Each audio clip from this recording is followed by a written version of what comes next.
વંદન એના માટે કે દરેક પબ્લિક નો જીવ લેવા માટે વંદન, કારણ કે તમને કોઈ ફરક પડતો નથી.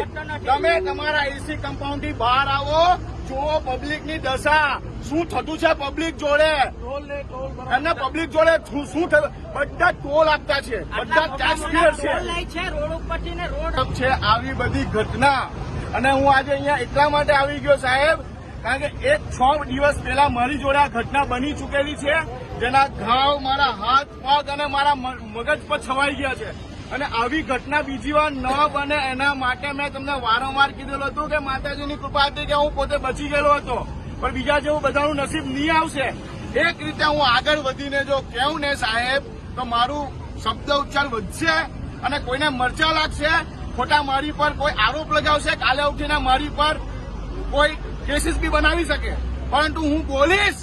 કારણ કે મેં ચેતવણી આપેલી હતી 1 અઠવાડિયું પહેલા કે આવું મારી સાથે બહેનો હું બચી ગયો, પણ કોઈ બીજો નસીબદાર નહીં હશે. હવે એના બચ્ચાને કોણ પહોંચવાનું અને છોકરાની બહેનને જવાબ કોણ આપવાનો? ત્યારે બી મેં બોલેલો હતો, વારંવાર બોલો કે આનો જવાબદાર કોણ?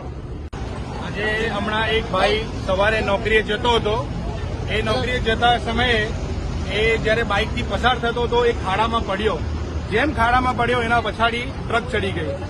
એની બોડી આપણાથી જોવાય નહીં એવી હાલત એની કરી નાખી. આનો જવાબદાર કોણ?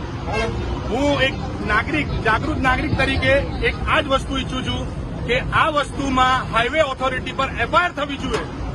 હું અત્યારે અહીંયા સામે બિલ્ડિંગમાં જોઉં છું. છેલ્લા 2 વર્ષથી અહીંયા જોઉં છું કે દર વર્ષે આ રસ્તાની સિચ્યુએશન આવી જ હોય છે. ગયા વર્ષે બી અહીંયા એક્સિડન્ટ થાય છે, લોકો જલ્દી ઊભા થઈ જાય છે કે કોઈ ટ્રક નહીં આવી જાય, અમારા પર ચડી નહીં જાય. પણ ડેલીના કેસીસમાં કેવા થાય છે કે માણસ બચી જાય એટલે કોઈ એક્શન નથી લેતું. આ કેસીસ આજે એવું થયું છે કે જેમાં બહુ કરુણ રીતના મોત નીપજ્યું છે. તો અમે લોકો, અમારા બધા ગામવાળા લોકોની એક જ માંગ છે કે આ રસ્તો બનવો જોઈએ. બિકોઝ અહીંયા ડેલીના અપડાઉન કરવાવાળા એવા તો કેટલાક લોકો હોય, ટ્રકવાળા, કારવાળા લોકોને આ વસ્તુની કોઈ બી પ્રોબ્લેમ નડશે નહીં, બિકોઝ એ લોકો તો પોતે સેફટી લઈને નીકળ્યા છે. અમારા બાઇકવાળા જેવા લોકોનું જ આ વસ્તુમાં મેઇન વસ્તુ જે ભોગ બને છે, આ બાઇકવાળા લોકો જ બને છે.